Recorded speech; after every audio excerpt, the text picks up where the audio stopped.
Hello everyone, welcome back to my channel Tanushree lifestyle. তোমরা সকলে কেমন আছো? আশা করছি ভীষণ ভালো আছো। আমিও ভীষণ ভালো আছি। অনেক দিন পর তোমাদের সাথে দেখা হচ্ছে, কথা হচ্ছে, মনটা একদম ভালো হয়ে গেছে। তো অনেকদিন আমি ডেলি ব্লগ নিয়ে আসি না, আজকে ডেলি ব্লগ নিয়ে আসার চেষ্টা করবো। সারাদিন আমি কী করছি না করছি সম্পূর্ণটা তোমাদের সাথে শেয়ার করবো।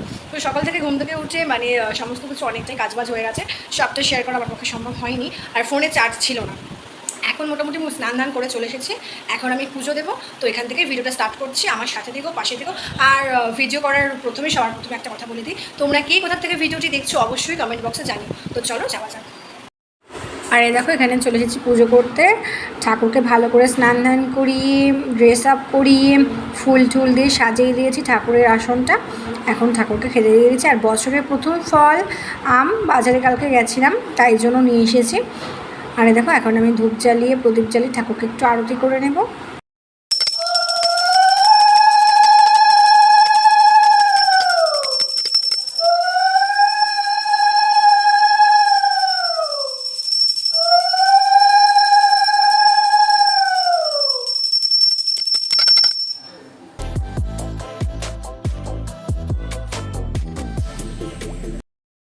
পুরো কাজবাজ কমপ্লিট। এবার আমি রান্নাঘরে সোজা চলে এসেছি।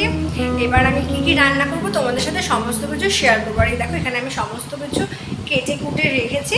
তো আজকে আমি কী রান্না করছি, সারাদিন কীভাবে কাটাচ্ছি তোমাদের সাথে সমস্ত কিছু শেয়ার করবো। এই দেখো আমি একটা থালার মধ্যে সমস্ত কিছু কেটে কুটে সাজিয়ে নিয়েছি। আজকে আমি রান্না করব বেগুন ভাজা, আলু পটল ডিম দিয়ে তরকারি। তো এখানে আমি আদা রসুনটাকে গ্রেট করে নিয়েছি, আমার কাছে মিক্সার নেই বলে কাঁচা লঙ্কা কুচি করে নিয়েছি, টমেটো কুচি, পেঁয়াজ কুচি, ধনেপাতা কুচি, আর যা যা গুঁড়ো মশলা লাগে সমস্ত কিছু আমার কাছে আছে। তো চলো। আর এই দেখো এখানে আমি ভাত করে রেখেছি, ভাত আমার হয়ে গেছে। এবার আমি এখন তরকারিটা করে নেবো। আর এই দেখো এখানে আমি দুটো ডিম সেদ্ধ করে রেখেছিলাম, এখন ডিমটাকে ছাড়িয়ে নেব। সব থেকে কুড়েমির কাজ কী জানো তো? এক হচ্ছে ডিম ছাড়ানো, আর 2 নাম্বার হচ্ছে বেদানা ছাড়ানো। এই দুটো কাজ যে আমার কী বিরক্তিকর লাগে সে আমি বলে বোঝাতে পারবো না। যাই হোক, এখন সংসার জীবনে ঢুকে পড়েছি, এখন যত জ্বালা হোক, যত কষ্ট হোক, করতে তো হবেই। তো এখন চেষ্টা করি এই বিরক্তিকর কাজগুলো, মনোভাবনাগুলো ছেড়ে কাজ তো করতেই হবে। তো সেই আশা নিয়েই এগুলো করি। আর এখানে আমার ডিম ছাড়ানো হয়ে গেছে, এখন ডিমটাকে একটু চাকুর মাথা দিয়ে ভালো করে একটু চিড়ে নেব, তাহলে নুন হলুদটা ভালো করে ওর মধ্যে ঢুকবে আর ভালো করে ভাজাটা হবে। আর এখানে আমি একটা পেস্ট বানিয়ে নেবো। এই দেখো এখানে আদা রসুন কাঁচা লঙ্কাটা নিয়ে তারপরে জিরের গুঁড়ো, ধনে গুঁড়ো, লঙ্কা গুঁড়ো, মিট মশলা, নুন, হলুদ, একটু জল দিয়ে ভালো করে একটা পেস্ট বানিয়ে নেব। আর এই দেখো এখানে আমার পেস্ট একদম রেডি, সমস্ত মশলা এখানে আমি মিশিয়ে নিয়েছি। আর একটু করে জল দিয়ে এটা একটু গুলে রেখে দেবো।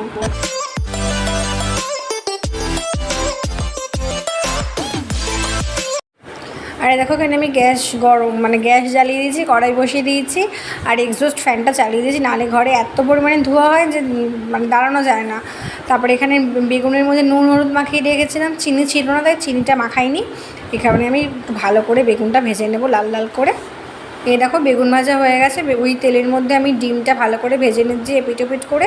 তারপরে ওই তেলের মধ্যে আর একটু তেল মিশিয়ে পটলটা ভালো করে লাল লাল করে ভেজে নিয়েছি।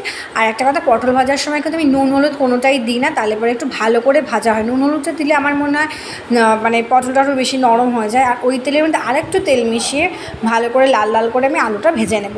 আর আলুর মধ্যেও আমি নুন হলুদ কোনো কিছুই দিইনি, নর্মাল ফ্রাই করছি। আজকে রান্নাটা আমি করবো 5 ফোড়ন আর তেজপাতা দিয়ে। তার 5 ফোড়ন তেজপাতাটা ফোড়ন দিয়ে ওর মধ্যে কুচনো পেঁয়াজ দিয়ে দিলাম, ভালো করে একটু নুন দিয়ে ফ্রাই করে নেব। তারপরে ওর মধ্যে দেবো টমেটো কুচিটা ভালো করে ফ্রাই হয়ে যাওয়ার পরে আমি সমস্ত মশলা অ্যাড করব। তো চলো দেখা যাক আমি কিভাবে কি করছি, তোমাদের সাথে শেয়ার করছি।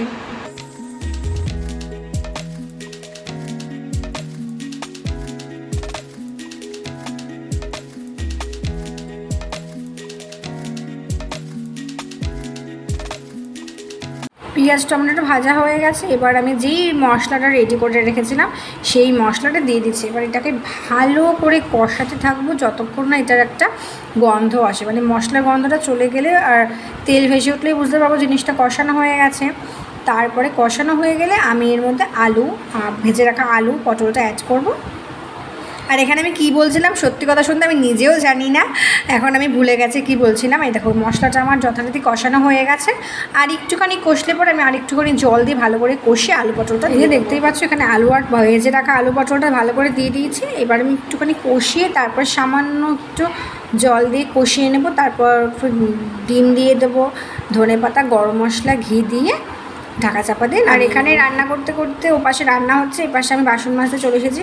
তোমরা যারা রেগুলার ভিউয়ার্স তারা তো অবশ্যই জানো, আমার ভিডিও তোমরা দেখো।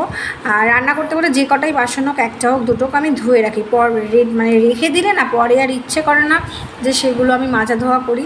এখন হচ্ছে আমি এই থালাটাকে ধুয়ে রাখছি, তারপরে গ্যাস ফ্যাস মুছে ফ্রেশ হয়ে আমি খেতে বসবো। এখন ঘড়ির কাঁটায় 2:45 বাজে, প্রচণ্ড পরিমাণে খিদে পেয়েছে, পেটে একদম ছুঁচোয় ডন মারছে। এখানে আমি বেগুন ভাজা আর আলু পটল আর ডিমের তরকারি দিয়ে খেতে বসে পড়েছি। তো খাওয়া দাওয়া করে বাসন টুসন ধুয়ে একটু আমি শোবো, তারপরে তোমাদের সাথে দেখা হচ্ছে। চলো।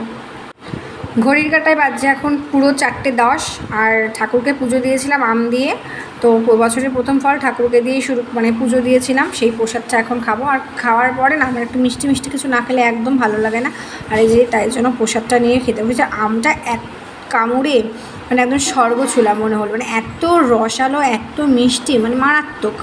তারপরে একটুখানি শুয়ে শুয়ে ফোন ঘাঁটছিলাম, আর এখন প্রচণ্ড পরিমাণে ঘুম পাচ্ছে। 1 ঘন্টা টানা ঘুম দেবো, তারপরে ঘুম থেকে উঠে জল ঢল ভরবো। এখানে আবার টাইম টেবিল মতো জল আসে, তারপরে একটু জল ঢল ভরে ফ্রেশ হবো আমি। Hello, good evening. এখন হচ্ছে সন্ধ্যাবেলা, এখন বাজে হচ্ছে 7:30। তো এখানে 7:30তে এখন মিনিমাম মানে অনেকটা মোটামুটি সন্ধ্যা হয়ে এসেছে। আমরা দুপুরবেলা একটু খাওয়া দাওয়া করে ঘুমাচ্ছিলাম, এখন হচ্ছে সন্ধ্যাবেলা, ঘরটাও ঝাঁট দিয়ে ফ্রেশ হয়ে এখন চলে এসেছি সন্ধ্যা দিতে। তো চলো তোমাদের সাথে শেয়ার করছি। আর এই দেখো এখন আমি সন্ধ্যাবেলায় সন্ধ্যা দিচ্ছি, প্রদীপটায় তেল দিয়ে দিচ্ছি। আর আজকে ভোগ দিয়েছিলাম সকালে আম দিয়ে, আর সন্ধ্যাবেলা বেদানা দিয়ে। আর এখন ধূপধুনাটা ঘরে দিয়ে তারপর আমি কী করছি তোমাদের সাথে সমস্তটা শেয়ার করব। আমার সন্ধ্যাটা হয়ে গেছে, এবার আমি চলে এসেছি স্কিন কেয়ার করতে। মুখে একটু জোবেসে টোনারটা অ্যাপ্লাই করে মামাআর্থের উত্তান নাইট ক্রিমটা অ্যাপ্লাই করব। এটা বিগত 3 মাস ধরে আমি ইউজ করছি, এত ভালো রেজাল্ট পেয়েছি, ভীষণই ভালো। আর অনেক দিন ধরে মাথায় তেল দেওয়া হয় না, তাই মামাআর্থের অনিয়ন হেয়ার অয়েলটা দেবো। প্রচণ্ড পরিমাণে হেয়ার উঠছে আমার। আর এই দেখো এখন আমি হাত দিয়ে ভালো করে টোনারটা দিয়ে ড্যাপ ড্যাপ করে নিচ্ছি, যাতে আমার স্কিনটা পুরোপুরি ভালোভাবে অ্যাবজর্ব করে নেয়। আর এই জোবেসের টোনারটা এত ভালো, আমি 2টো টোনার ইউজ করলাম। এই নিয়ে আগে আমি করতাম হানিরটা, আর এখন করছি রোজটা। এত ভালো মানে বলে বোঝাতে পারবো না, ভীষণ পরিমাণে ভালো। তোমরা ইউজ করো, ভীষণই ভালো। আর মামাআর্থের উত্তান নাইট ক্রিমটা অমাইক, সত্যিই তাই, মানে আমি এখন মোস্ট ফেভারিট এটা আমার।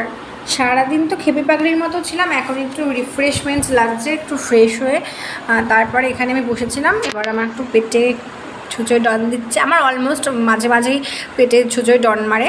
তো এখন আমি কী খাবো ভাবছিলাম। আর দেখো তার মধ্যে আমার চোখ পড়েছে আমার চুলের দিকে। আমার মাথায় একদমই চুল নেই, দেখো তেল দিয়েছে, পুরো টাক মানে স্ক্যাল্প দেখা যাচ্ছে, মানে এতটা পরিমাণে ফাঁকা হয়ে গেছে। আর ঠাকুরকে পুজো দিয়েছিলাম বেদানা দিয়ে, সেটাই একটু পরে খাবো। আর এখন একটু বাড়িতে ফোন করবো, মার সাথে কথা বলবো, দিদির সাথে একটু কথা বলবো। এই তোমাদের সাথে ভাবলাম একটু সব যখন শেয়ার করছি, এটা কেন শেয়ার করবো না, তো এটাও শেয়ার করলাম।